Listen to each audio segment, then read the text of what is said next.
Welcome back. Now, one more interview to squeeze in here on Morning Live. The South African economy took a step back in the third quarter of 2024 and shrank by 0.3% from a revised 0.3% growth in the second quarter of the year. Now, the latest data released by Statistics South Africa yesterday shows that in various industries, including agriculture, transport, trade and government services, these contributed negatively to the gross domestic product. However, the mining, manufacturing, finance and personal service industries made some positive contributions to economic growth.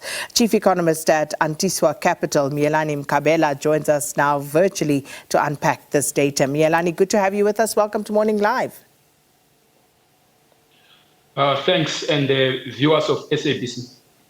So, Miyelani, I think generally the market had anticipated marginal growth. Did you expect the country's economy to decrease by 0.3% in that third quarter?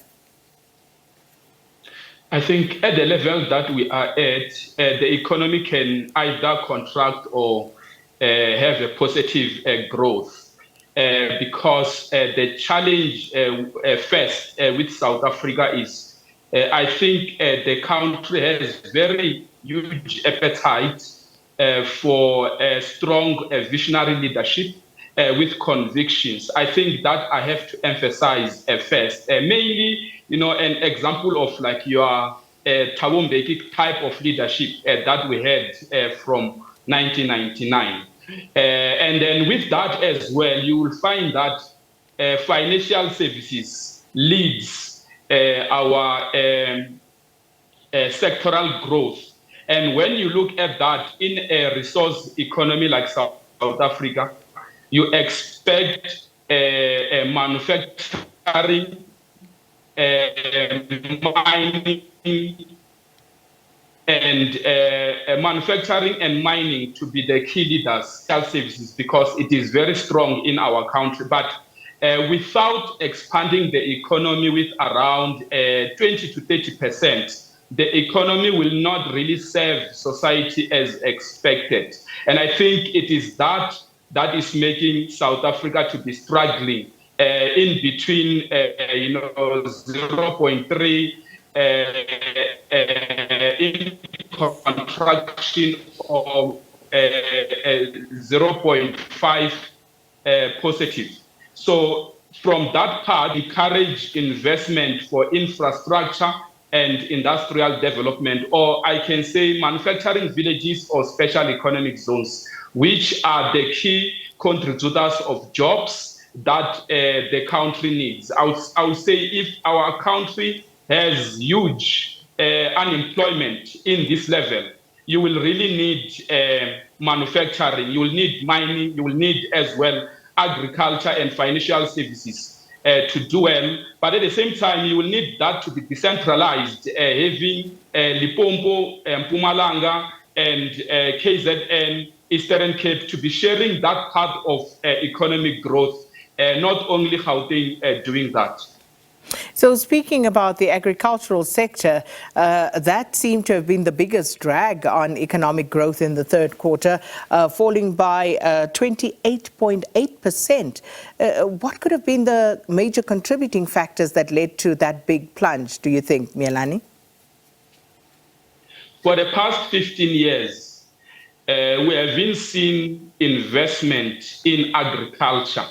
And these numbers are not shocking because I think when our leaders think they are investing, they are speaking about remuneration of public servants.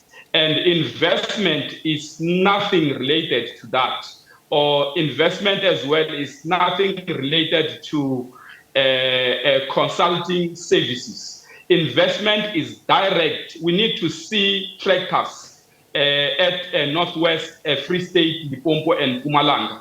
And then that will be investment. And when we see planting, then there will be harvest.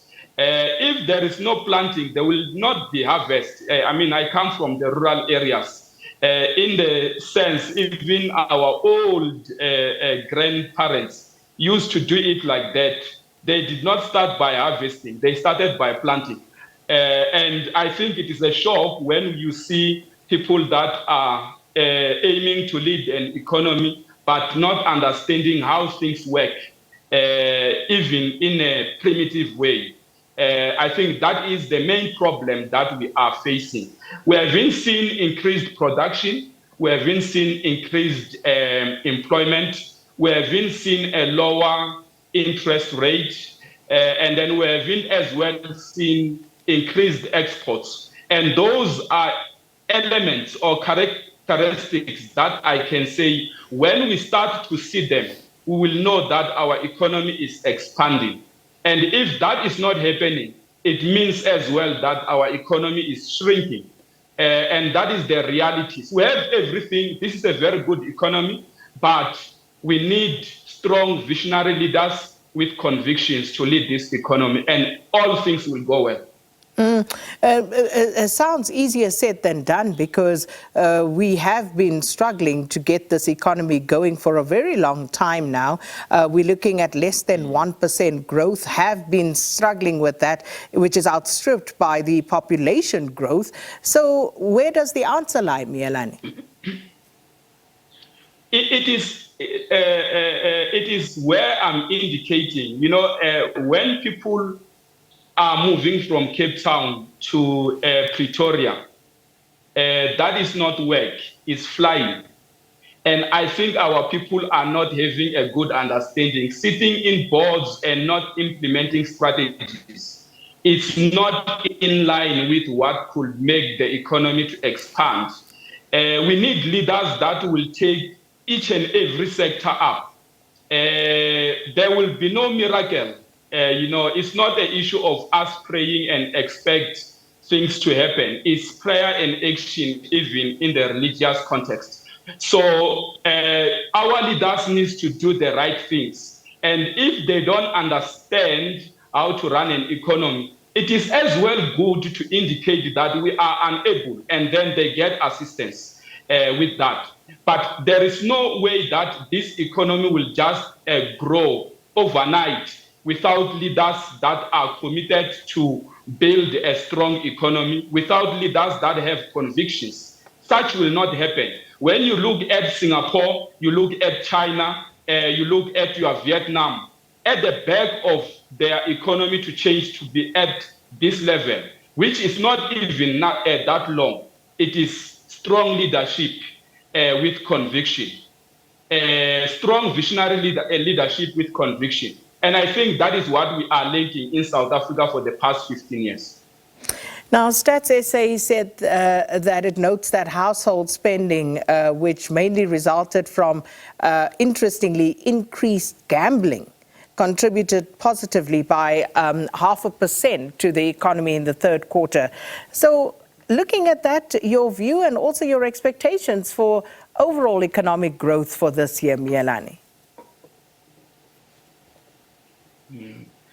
I think the economy will not contract in the last quarter of 2024. But like what we will get is an economy that is growing with probably around 0.8% or 1% growth. We will not really have something that is that attractive. Because the economy hasn't been doing that well. But I expect the fourth quarter to have positive results because of the business of the economy and the business of the global economy as well. And of course, there's the factor of the incoming US President Donald Trump, who's already talking about increased protectionism against China. How's this likely to weigh on South Africa's growth performance for 2025?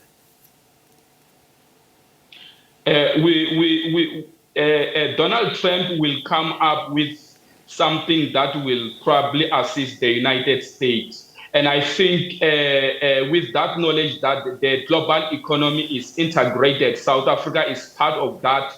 We are having a presidency for the G20, which characterize such assertives. But like when you look on the global demand, it is starting to show that with economies that are doing well in manufacturing, they will be able to export or exchange in trades with relevant products as the global economy expect to as well be growing, mainly in elements that relate to manufacturing of renewable energy products. You look on electronics, light manufacturing. If United States switches off maybe China, I can look at that as an opportunity for South Africa because China is already exporting a lot. So if South Africa is prepared, that could not impact negatively on South Africa. But South Africa can have an advantage in exporting relevant products that we have been struggling to export, even at AGOA, because when Patrick Gaspard was in South Africa, indicated in 2016 when he leaves that South Africa is not using its full opportunity in exporting to the United States. And I think that statement still stands because we have been improved in manufacturing or in production of relevant components. So a switch of China is an opportunity for South Africa. We just need to prepare ourselves and make sure that we export to the global economy. I don't think Donald Trump could be that huge threat to South Africa. But the biggest challenge and risk in South Africa is our leadership.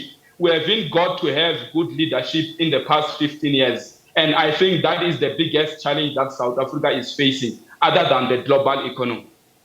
Thanks so much for your views. That was Miyelani Mkhabela, Chief Economist at Antswisa Capital, unpacking some of the factors behind South Africa's gross domestic product decline.